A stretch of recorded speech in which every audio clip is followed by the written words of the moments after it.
From Square 2, this is What's Wrong with Revenue. I'm Mike Lieberman, CEO at Square 2, and along with my longtime friend Eric Kalis and co-founder at Square 2 and six-time entrepreneur, Eric and I will answer the questions CEOs have every single day: what's wrong with revenue? You can be part of the livecast show where we'll answer your questions every Wednesday at 4 p.m. Eastern, or catch the show on demand on YouTube and on all your favorite podcast networks. Also, check out all our audio and video content on Square 2 Plus at the square2marketing.com website. Enjoy the show.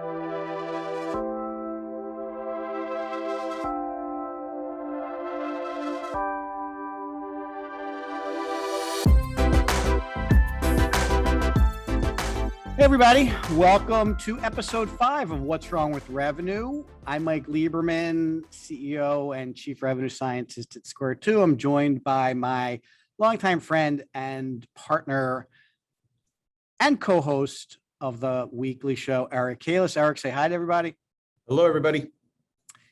Today, we're going to be talking about one of the many challenges associated with revenue growth, why there's no awareness of the prospect's buyer journey. So again, you can get access to the show on our website. At the bottom of our website, there's a link to What's Wrong with Revenue. All the shows are now posted there. As one of our viewers mentioned to me today, he enjoys checking out the show post livecast on YouTube. So you can go to YouTube and find the Square 2 Marketing channel. All of the episodes are posted there, or you can get them at your viewing pleasure. We are also now on iTunes and all of the other major podcast publication platforms. So there's really no excuse for you not being able to find the What's Wrong with Revenue show somewhere that is convenient for you. So today, we're going to talk a little bit about this buyer journey concept and why it's so critical to driving revenue. And I think where I'd like to start is, if you're looking at digital transformation at your company, if you're wondering why revenue is not consistently going up and to the right every single month, then sometimes I think it's a challenge for CEOs to know where to start.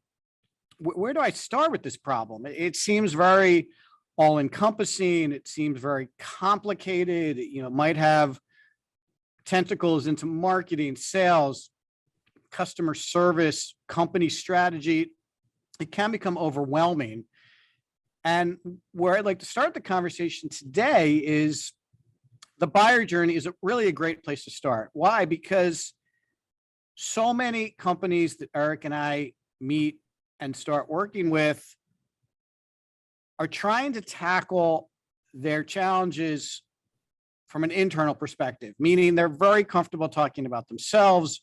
They're very comfortable talking about what they do, how long they've been doing it, why they do it, who's doing it for them, the products and services they sell, which makes sense. We all are super comfortable talking about ourselves. And when it comes to trying to learn about other people, we're all a little less comfortable with that. And I think the same works for businesses. So, Eric, I'm going to ask you just to talk a little bit about but how does understanding the prospect journey, the prospect buyer's journey, get companies focused in the right area? How does it get them thinking more about their prospects and what their prospects are thinking, feeling, looking for, so that they can try to crack the code on driving revenue? Well, I could talk for quite a bit about this topic because it's just as exciting as it is frustrating. I'll start my commentary by talking about this local florist that I pop into twice a month to buy my wife some flowers. It happens to be located a half a block from my house, so it's very convenient for me. But every time I go in, I see the box. So what do I mean by the box? There has been a box of assorted ribbons and little things right in the middle of the showroom, which isn't really a showroom. It's just a place where you stand while you're waiting for your flowers. And it's been there for months. And the reason I mention it is because every time I go and I'm like, I wonder if that box is still there. And the owners of that flower shop cannot see the box. The box is not part of their vision. They block it out. Why? Because they can't see the experience that I'm having as a florist customer through my eyes.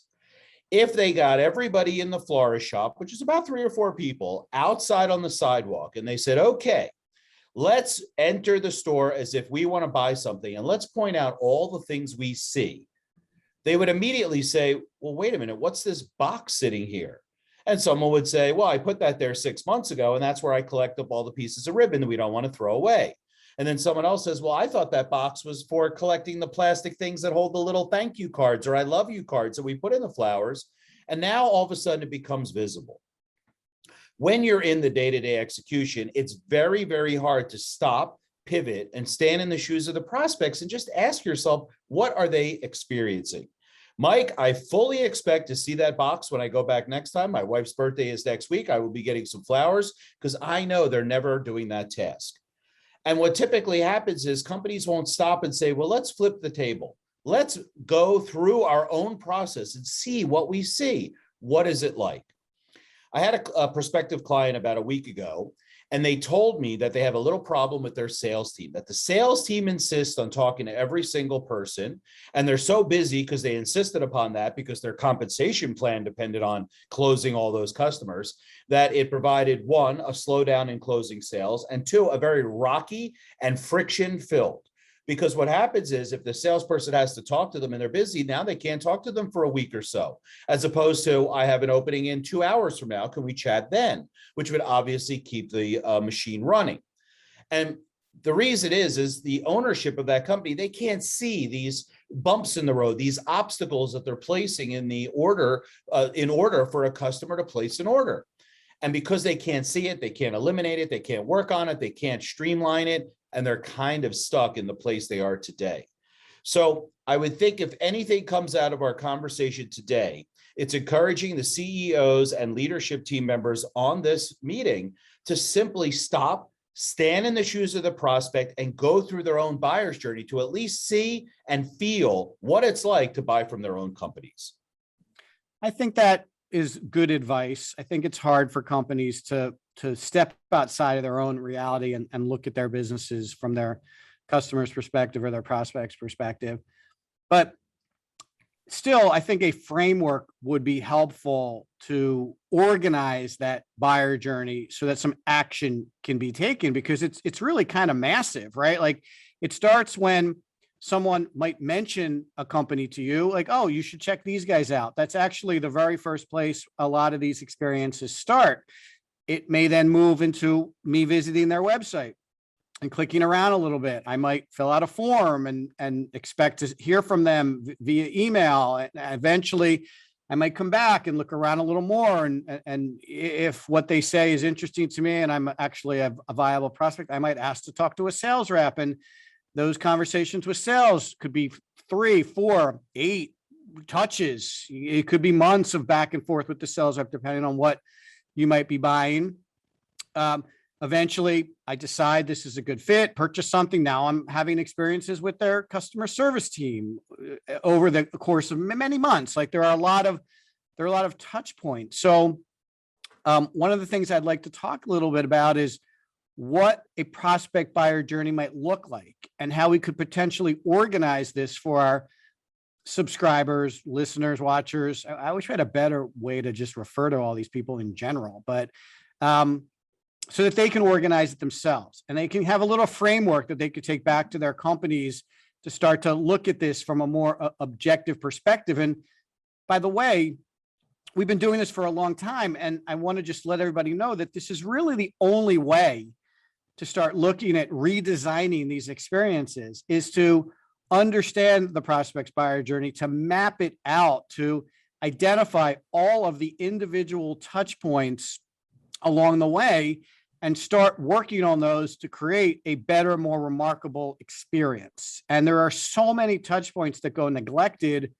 by companies every single day just because they don't think they're significant. Like, even how you talk, send the invoice to the client is a potential touch point. How you alert them that their product is shipped and delivery is expected. There are so many opportunities to upgrade the communication and upgrade the experience. So I have a graphic that I would like to share. It's what we use with our prospects to help everybody understand what the prospect journey looks like.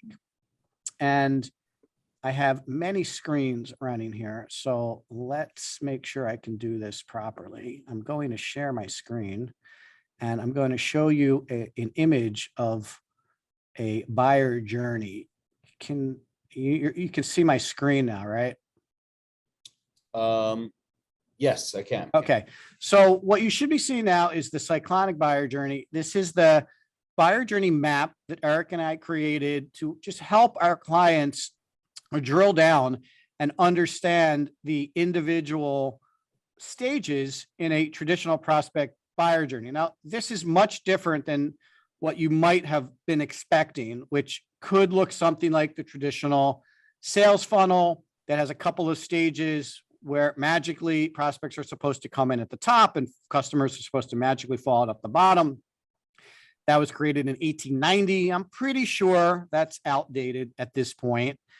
And we use this cyclone metaphor or this hurricane metaphor because that's really how a lot of people feel when they're trying to make a purchase decision. There's a lot of information coming at them via the internet, via advertising, via salespeople, via friends, via peers, via colleagues. It can be overwhelming when you're trying to make a complex purchase decision.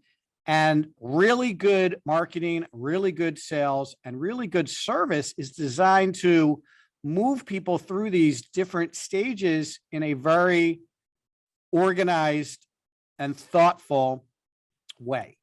So, Eric, I took the opportunity to kind of pull these out a little bit so we could talk about them for a few minutes each. I don't want to go into too much detail here, but maybe you could do a couple, then I'll do a couple, and just very quickly, like a minute or two, just explain to everybody what the different stages are and how they can use these to start to map out the prospect journey. Does that make sense? It sure does. I'm glad to take a crack at the first couple, but I want to really highlight, because you're right, this is a large undertaking to go through the journey that someone goes on to become a client at your company, that you have to break it into three buckets: marketing, sales, and customer service, right? So marketing introduces them to your company, sales starts to do business with them, and service is ongoing delivery, cross-sell, upsell. So maybe if you want to tackle one of the three to begin with and experience that, maybe it breaks it into a bite-sized chunk. But in the entire journey through marketing, sales, and service, you have 8 stages. I'll take the first 3. How's that, Mike? Okay. That'd be great. Yeah. So in the pre-awareness stage, which is the first stage, you don't even know you have a problem. You don't even know that there's vendors out there that can solve that problem for you, and that's a mistake. So what typically happens, and I'll give you a great example, is one of our clients does automation of machinery. So they'll come into your factory and they'll automate a lot of things that you're now currently doing manually. Not that anybody loses their job, but it just increases production.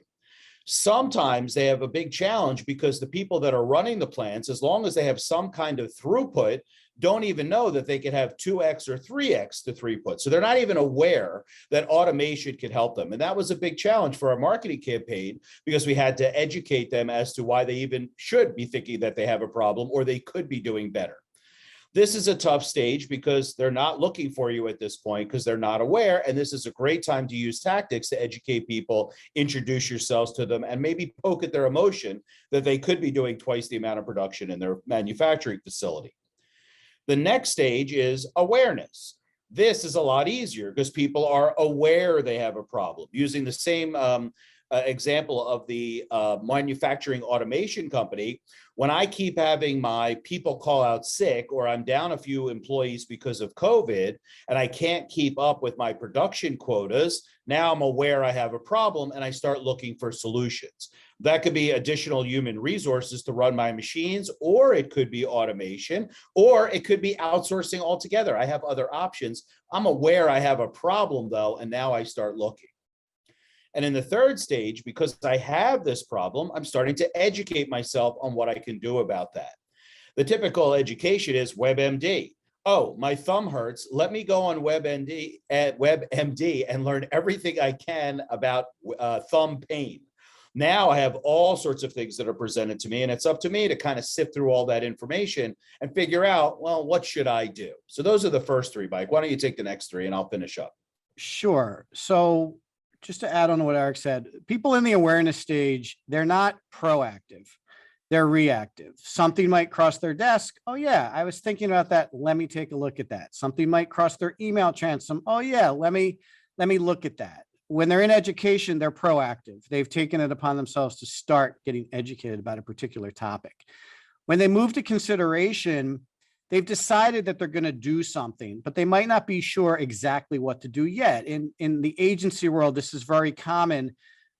Companies decide that they need help with marketing, but they're not sure whether to hire in-house or to hire an agency. So they know they have pain, they've educated themselves, they know they need to fix it, but they're still considering their alternatives, in-house or agency. When they get to the evaluation stage, they've made a decision. I'm going to hire an agency. I don't want to go through the pain of hiring somebody. I actually think it's cheaper to hire an agency.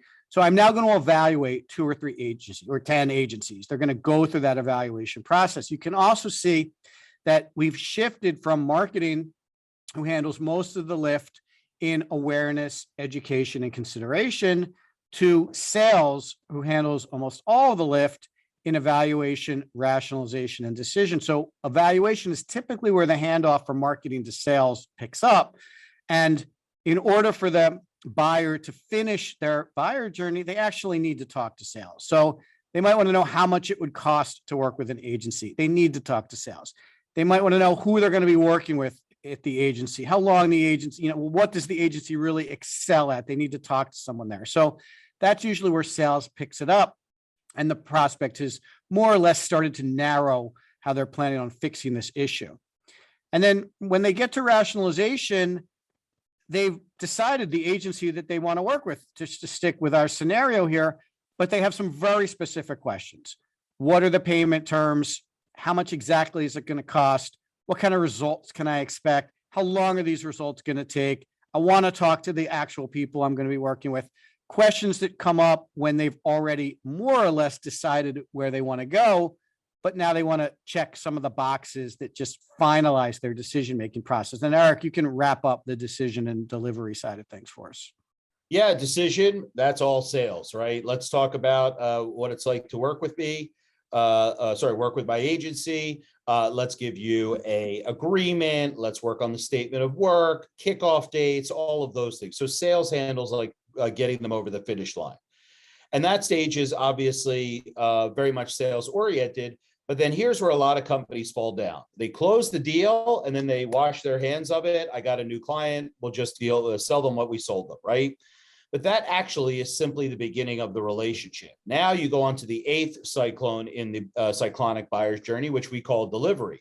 And it's important for the customer service team to constantly be communicating, probing for more opportunities where they could sell more product, enhance the orders, take away from the other competitors that are maybe also fulfilling some of those. And that's where the upsell and cross-sell becomes powerful in the delivery stage. So this is an ongoing exercise. Now, Mike, you and I shared 8 different steps. So that's why it becomes a bit arduous sometimes for companies to go through that process and look for where all the touch points are, where there might be some friction that slows it down, where people might be dropping off and maybe checking out another competitor. But that's the hard work that's necessary in order to make your company stand out amongst the rest. And look, we talk all the time as humans about, oh, I heard about this cool company. They do ... When you've achieved an amazing buyer's journey, people are more than happy to be goodwill ambassadors for your company and tell your story all over town.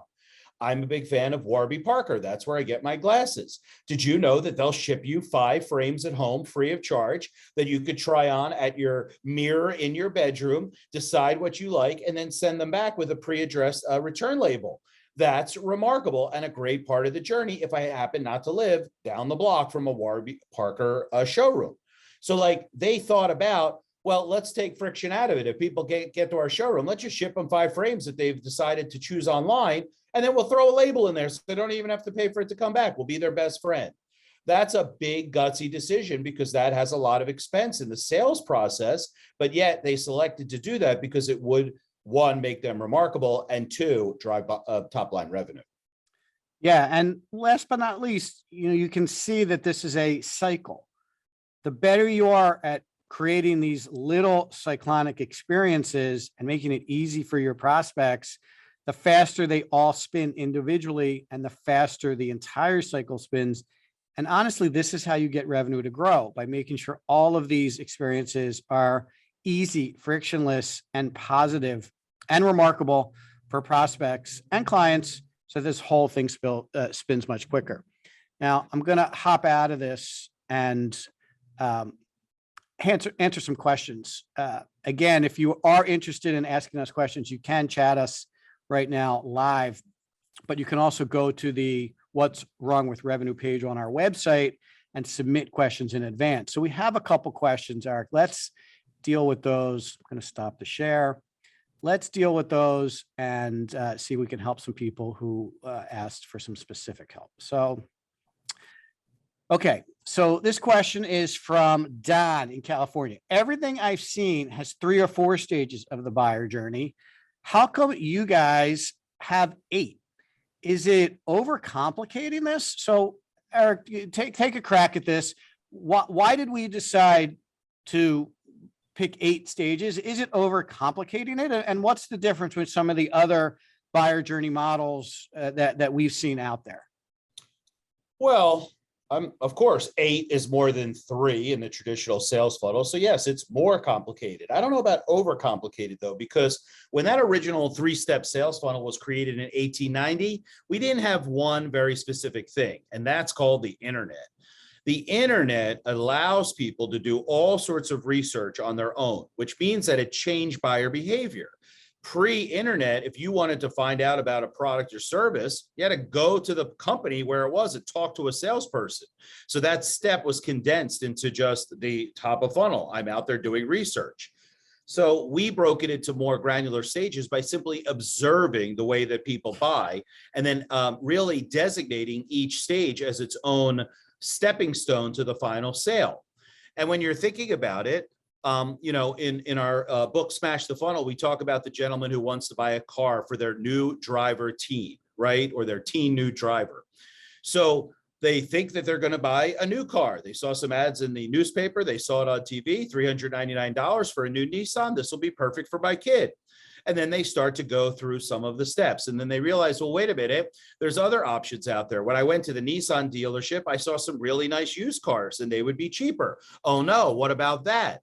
Then I started going online and going to Consumer Reports, and I thought I wanted a Nissan, but now I'm concerned about the safety of my teen new driver. So maybe I'll go with a Volvo because they talk about safety a lot. Yes, I'm going to do a Volvo. Then I go out to dinner with my brother-in-law. He says, Volvos, they break down all the time. Don't get one of those. And now I'm like, I got to go back 3 stages and then start my search over. So while the 8 might be more complicated than the 3, it actually more accurately reflects the way people buy. And they're going in and out, and it's not very linear like the original model says. It's all over the place. So I think if you want to simplify it, great, start with 3 stages and master those. But if you really want to get down to the granular details of how people buy, 8 is the right number. Yeah. And I think the next question I want to get to is going to also help answer for Don why we picked more stages than less.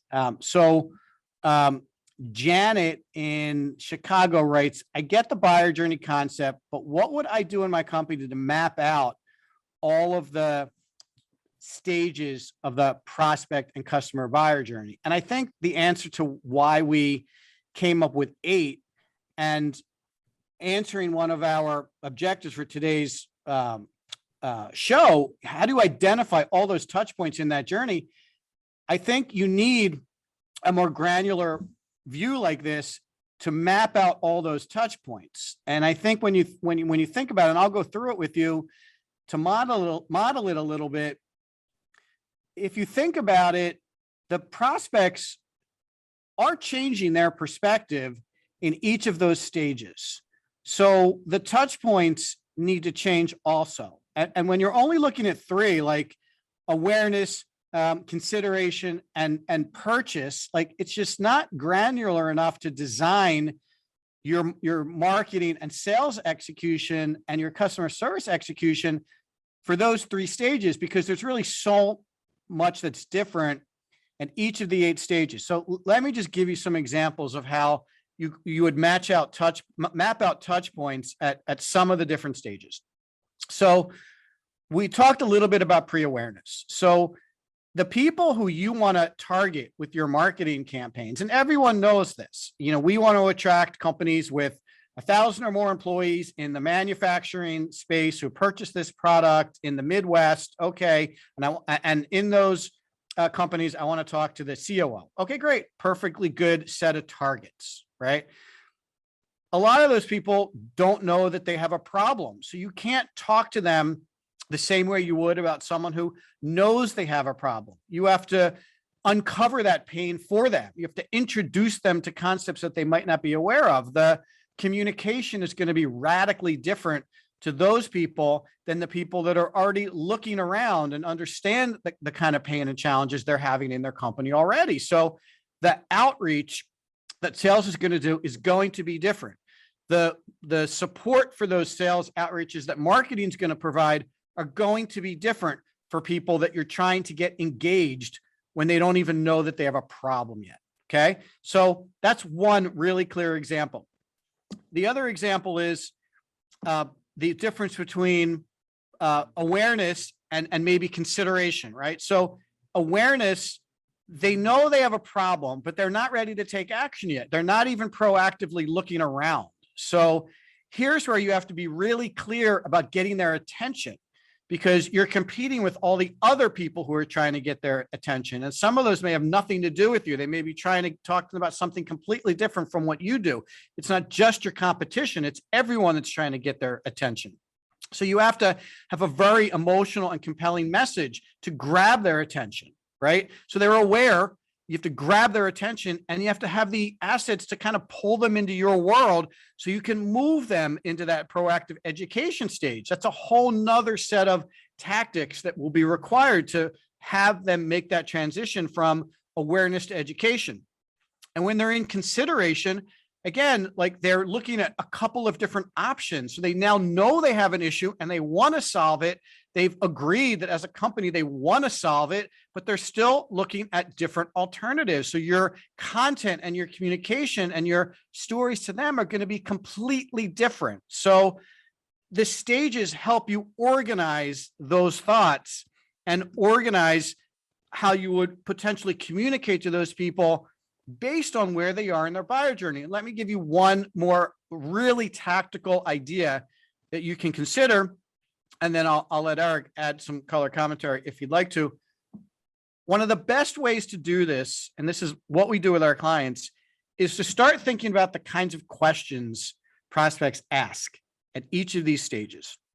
So anyone that's been in sales knows that when you first talk to someone who's interested in doing business with you, they have a certain set of questions.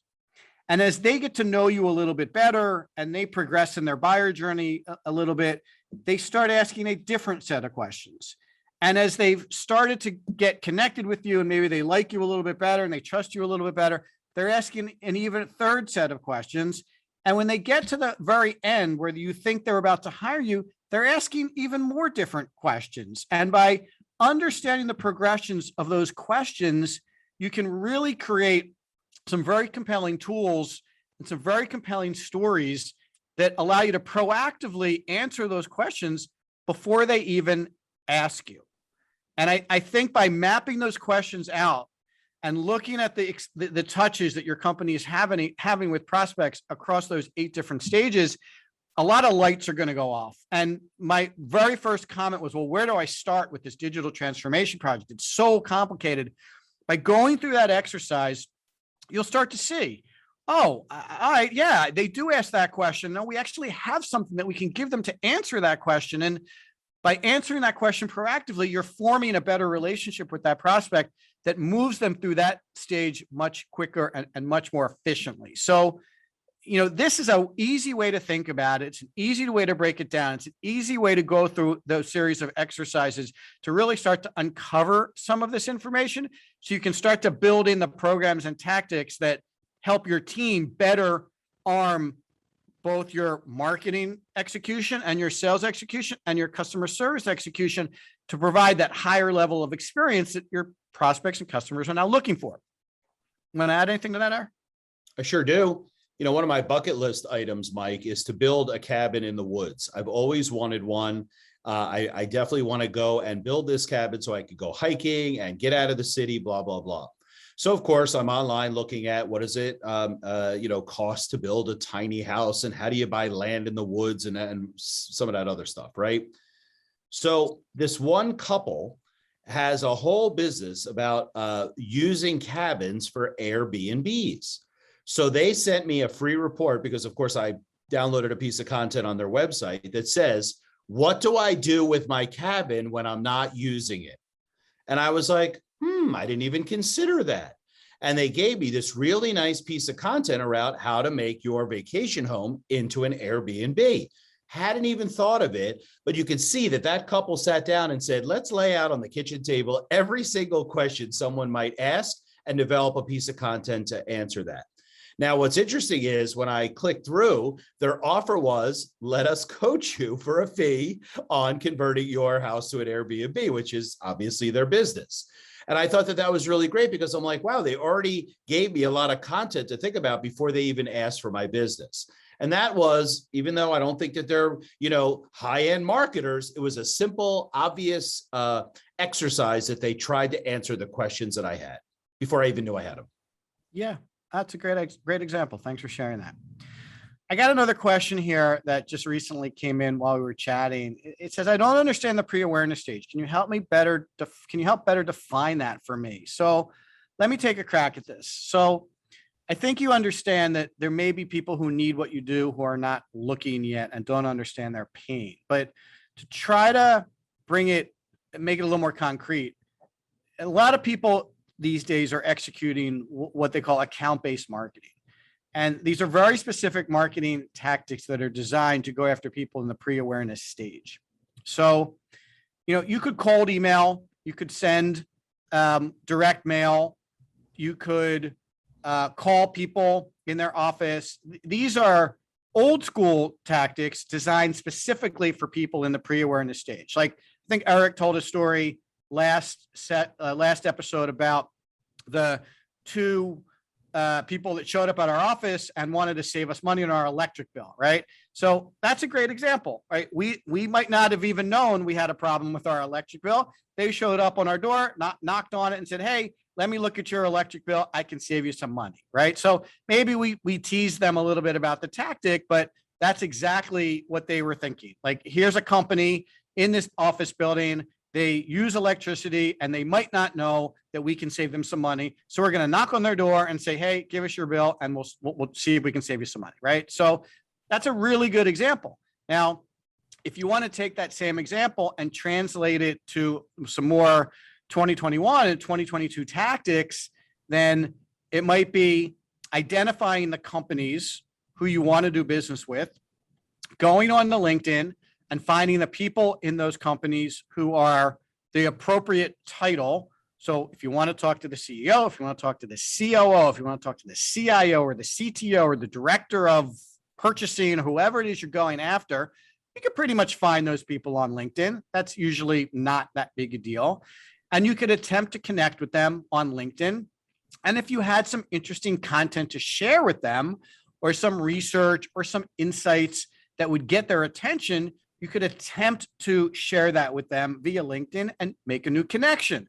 Once you're connected to them, you can continue the conversation in an attempt to get them engaged, meaning they're responding to you and you're having a conversation just like you would have if you knocked on their door and said, hey, I want to talk to you about this. And someone said, sure, come on in, let's sit down and talk. When they're engaged, and you're going to need different content to get them engaged than the content you needed to get them connected. When they're engaged, they may say, sure, email me something.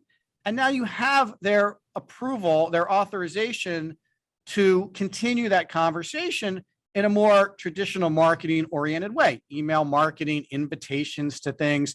So you've actually earned their attention through your connect strategy, extended their trust to you through your engage strategy, And now you're talking to them, you're continuing the conversation and trying to earn enough trust to see if you can continue to work them through their own buyer journey and present some solutions that might fit some issues that you've helped them uncover.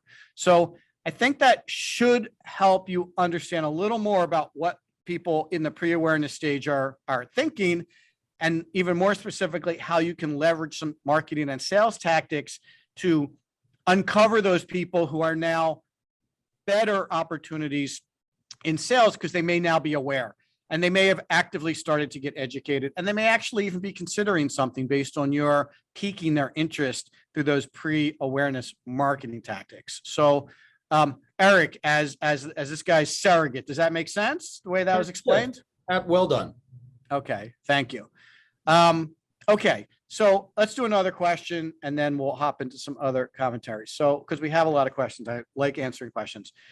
The delivery stage is one of the stages you talked about, but that seems like there would be more to it than that. Can you talk about how to go deeper in that phase, right? So I think what they're saying is we have 7 sales and marketing stages, but only 1 delivery stage. So, what can we talk about in that delivery stage that might make it a little more actionable for people that want to drive additional touches and additional revenue and additional advocacy for their customer base?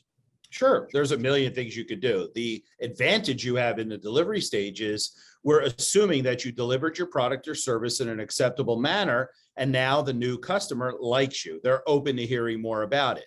We all know the old adage that it's so much easier to sell something to someone you already know than to find a new customer. And the reason being is that there's a trust factor there. Yeah, I placed my first order and everything went smoothly. Maybe there's some other stuff I could buy from this company, or I can reorder my same product. I feel safe. So that's good. The challenging part is to figure out a perfect set of communication tools that are specific for your company or your industry, right? If you're selling things that maybe have long shelf life, well, you can't attack them every day to buy another 6 months worth of X. They have 6 months worth of X. Now you got to sell them something else. If you're Amazon, well, if I sold them sneakers, well, then that's easy the next day to follow up with socks because we know that they're related, right? So that would be the cross sell. The upsell also is important. Hey, I bought the basic product, but did you know that if you buy these couple of add-ons, you could really make your basic product a deluxe product? So that's something you could do. So how do you go about that?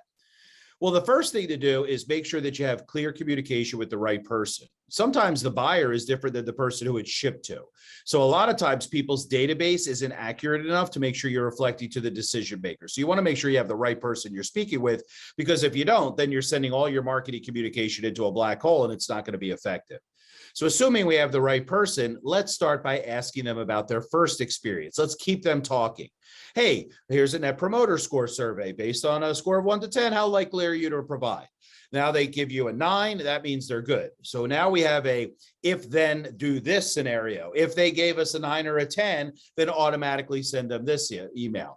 If they gave us a 2 or 3, route that to the customer service manager and let's pick up the phone and call them and ask them what went wrong. So at least we could try to save that customer and build the relationship back up. If they're in the middle, well, that's a whole other set of things because they just had a blah or average experience. Now we got to work harder to earn their trust and business. So a series of emails, social media posts, and things like that will continue that communication. But it's important to also build that ongoing upsell and cross-sell experience with them. If they bought something for $10, we don't want to pitch them for something for $8,000. We want to kind of build up to that. Have you considered this? This is a little bit more expensive, or this is a little bit adjacent to what you bought. Are you considering that?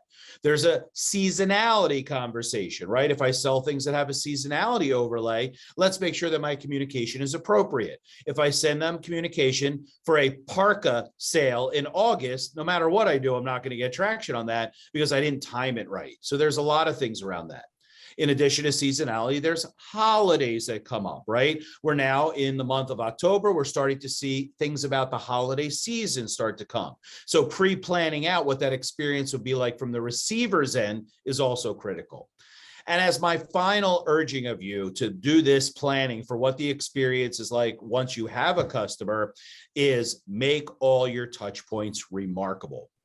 How many times have you ordered something from a company for the first time, and then you get some kind of weird email that says like delivery X3000, and you're like, what's that? You open it, even though you're not supposed to, and you see, oh, this is a notification from that company I ordered from that my product shipped.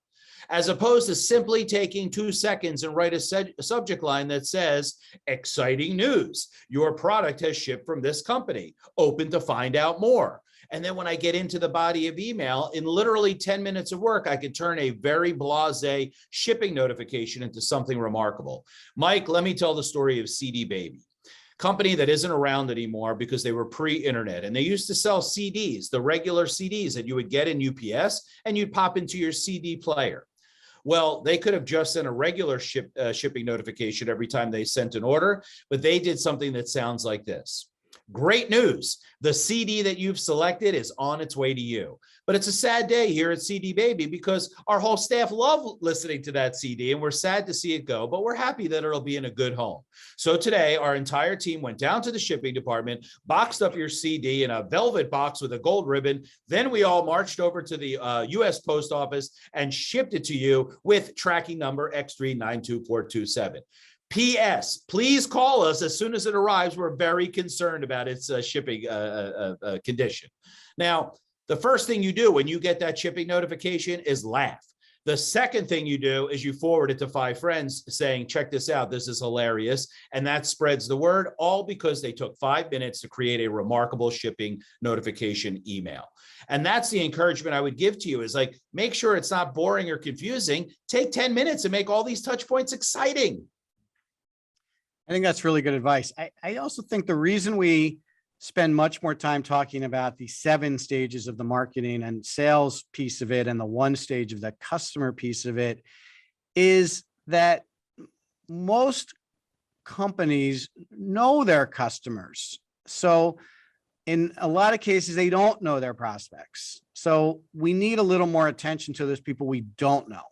But to your point, Eric, it should be relatively easy to map out the various touch points of people once they become customers. And kind of fun, right? It's kind of fun to brainstorm. It should be fun. How can we it should be fun. Notification interesting?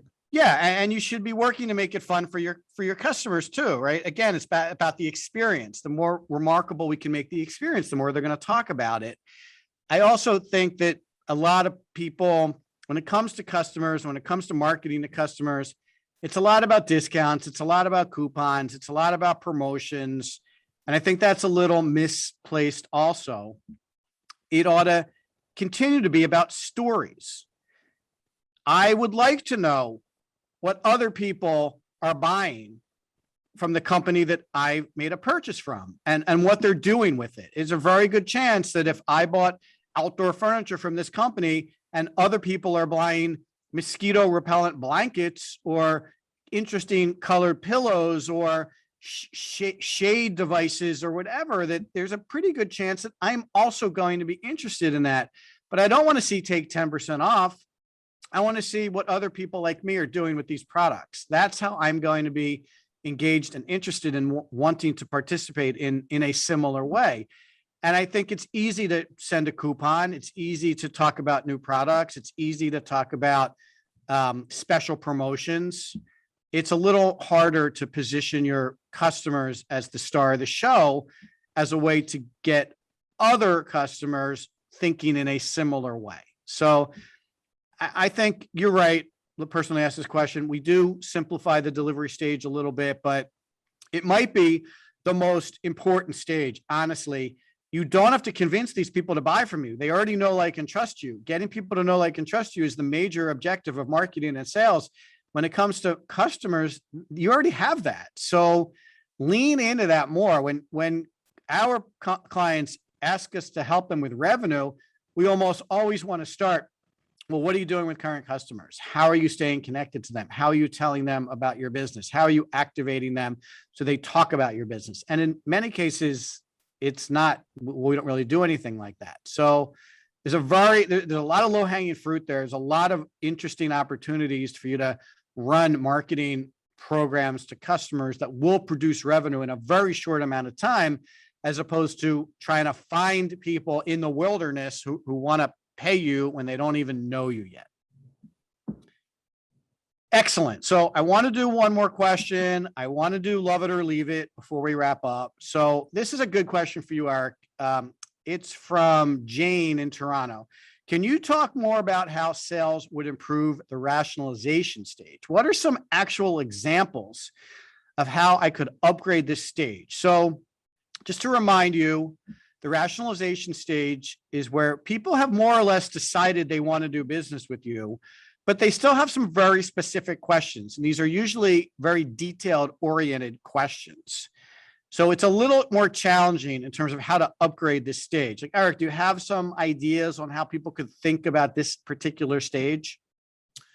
Yes, I do. And I think a lot of it is from an emotional lens because they've decided that they kind of like you and they might move forward with your business, but they have some concerns. They have some questions that need answers. So I think that a lot of this, besides standing in the shoes of the prospect, is thinking about the emotional connection you can make. In the rationalization stage, I find it that, being a salesperson myself, that using other customer examples really makes an emotional connection. So don't wait for someone to say, I need some go proactive. Say, I really enjoyed our conversation this afternoon. It got me thinking about other clients like you who have made similar moves, and here's something that I think you would enjoy. Also, understanding that we've mapped out all the stages in the rationalization stage, we're trying to make that emotional connection.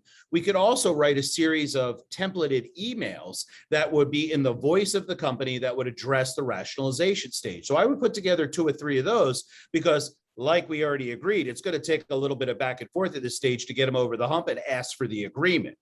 So I would definitely write a couple of emails like, one of the things that people find at this stage of getting to know us is X, and we typically will educate them as to why. Assuming you might have some additional questions, here's a link to my calendar. Please find a time that's convenient for you, and I'll be more to expand upon this. So you're being proactive. And if you think about it from the side of the fence of the prospect, they're like, gosh, these guys have thought about everything. I'm really feeling comfortable. These guys are being proactive and doing that. Mike, we just did that the other day with that large project we're working on. I said to myself, this prospect is going to want to talk to some of our other folks before they move forward.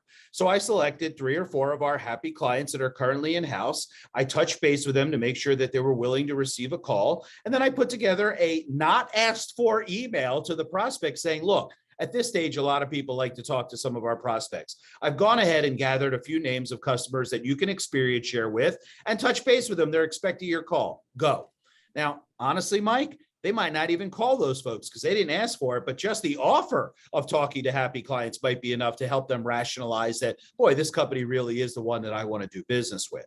So I think about things on an emotional basis in the rationalization stage, trying to get them. And you often give the example in rationalization about that sofa. I got to come to your house. You must have 20 sofas from what those stories you tell. But you're like, I love this sofa, but will it match my other furniture? Can I handle the price? Will it fit through the doorway of my apartment? Those are the kinds of questions they're asking to now rationalize to make sure that their emotional connection is stable and they can move forward with the deal.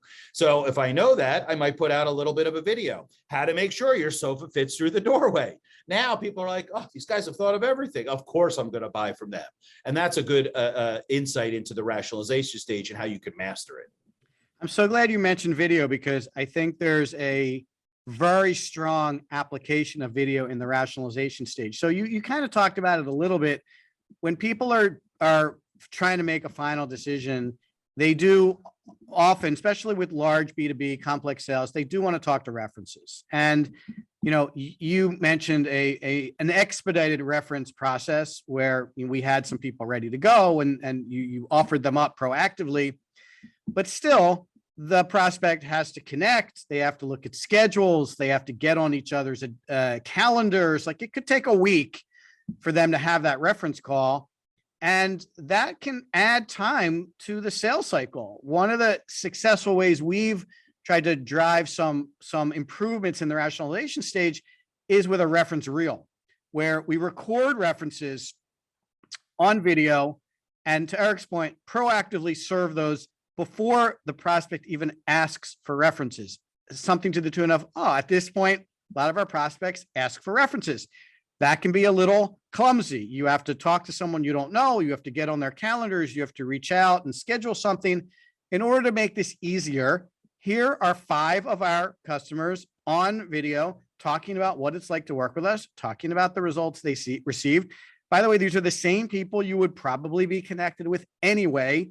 Take a listen to the, watch the videos, and then let me know if you'd still like to talk to them. It might not eliminate all of the reference back and forth and all of the friction associated with references. But in our case, and in the cases where we've used this for clients, it generally takes away 50% of the reference requests, which means you're going to reduce your overall sales cycle at that stage very, very dramatically. Instead of a couple of weeks or a week and a half, you're literally handling that in a couple of minutes. So I think that's a good example of a touch point that can be upgraded to provide a better experience, and the outcome it produces a shorter sales cycle. By the way, if all of your sales cycles are reduced by a week or two, you're going to drive more revenue, no question about it. Hey, Mike, I'll go one better. And I know customer advocacy will be a topic we'll attack later in our episodes here. But think about this experience. I'm in the rationalization stage, and all of a sudden an email pops up in my inbox that says, thinking about doing business with Square 2. I am, obviously, because I'm in the middle of the sales process. I open the email and it's from a Square 2 client saying, hey, Mike and Eric told me you were interested about doing business with them. I just couldn't contain my enthusiasm and had to drop you an email that says they're the best thing since sliced bread. Don't even think about it. Hire them. That would be even more remarkable, right? Because we're being not only proactive, but something that comes out of left field that they haven't even heard about before. So there's different ways to brainstorm each stage of the buyer's journey and make each one of those stages remarkable. That would be remarkable, right? I'm a fan of that program. I think that tactic is an excellent idea. And that would certainly get my attention if a client or customer of a company I was considering reached out to me proactively to say, hey, I know you're thinking about this. Don't even spend another minute thinking about it. They're awesome. I mean, I would just feel like that's the bee's knees for sure. Yeah, you got to do it with a New York accent. Forget about it. Just hire them. Right. Or maybe we can just have our Philly accent. That's good enough, right? It is. All right. Let's do a love it or leave it segment. So I gotta share my love it or leave it graphic.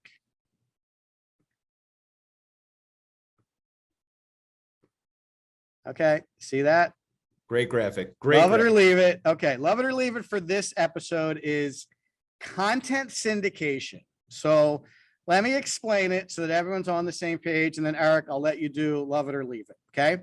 So content syndication is a tactic that can be used to, in an automated way, share your content with your target market. So for instance, if I have a white paper or a tip sheet or a video or any type of content, and I want to try to get it out there, I might agree to pay a certain amount of money for a content syndication platform or a content syndication company to push this content out across the internet in places where my prospect might be spending their time. So for instance, if I fit the target profile and I tend to spend a lot of time on CNN, you might notice that sometimes CNN online has this set of content attached to it, woven in with the stories that you may have wondered, what's that doing here? Or what is that? Or why would I click on that? That's where content syndication gets distributed. And it's really everywhere. If you have a big website like CNN or Yahoo or any of these large websites with a lot of eyeballs, they monetize those eyeballs by selling space for content syndicators. So it might seem like a good opportunity to get your content out there, get people to click on it, and drive people back to your website. Anything you want to add to that description, just so we're all on the same page? Nope, that's very accurate. Okay, so go ahead, Eric. Love it or leave it. Love it. Love it. Why use a little baby microphone when I could use a megaphone and get my content out there? So one, I want to reach more people in my target market. Two, I'm leading with content. I'm not like, what can I do to put you into a Chevy today and driving them to the end of the journey? I'm starting with an offer that they could start to absorb. The content that I put out there should tell a remarkable story, enough maybe that drives them back to my website. Well, don't worry, because I got a killer website waiting for them when they come back with other conversion tools and nurture set up to really start to build a relationship with that client. So if the price is right and I'm getting a good return on investment, I love it, Mike. Yeah, I'm going to leave it. I don't like content syndication. It does have some application for some clients in some scenarios, but I just don't think piggybacking on a general website is going to be effective. And I think you could do a lot more with that. In a lot of cases, it's not a huge investment. The impressions and the clicks are not very expensive, but I just don't think it's targeted enough. I don't think it's specific enough. I think it's one of those tactics that people tend to lean on when they're not sure what else to do. So let's try some content syndication. We've run some experiments for clients and for Square 2 just to see and make sure that we're not missing something. We haven't seen a ton of traction on it for really anybody. Maybe in the B2C space, it has some application. We do a lot of B2B here at Square 2, so maybe that's part of why I'm in the leave it category. But for the people that we generally talk to and the kinds of budgets people bring to us and the kind of results that people are looking for, I'm going to leave it. Well, I'll agree with your last part, because I said as long as the ROI is there, right? So you got to track and test, which I'm sure will be on another episode of What's Wrong with Revenue. For sure it will. So wrapping up, thanks, Eric. Really appreciate your participation today. Love the questions. Keep the questions coming. The questions really help us provide some personalization to what kinds of issues you guys are dealing with. So you can always submit a question for the show live from the Q&A button at the bottom, but you can also go to our website in the What's Wrong with Revenue page and submit a question. There's a little form there. It's completely anonymous, and I guarantee you we will answer them just like we answered a ton of questions today. Tune in next week when Wednesday at 4 o'clock at the live cast, Eric and I will talk about what's wrong with revenue. The topic for that show is there's no effort to drive revenue with current customers. So we talked about that a little bit today with the delivery stage. We're going to go very, very, very deep in how you can drive revenue from mining your current customers. So while we covered that today for a few minutes, we'll dedicate the entire show next week to tactics and techniques that will allow you to have a much better relationship with your customers, drive much more share of wallet and revenue from your customers. Thanks so much for joining us. Look for our show on YouTube. Thanks for joining us on Facebook.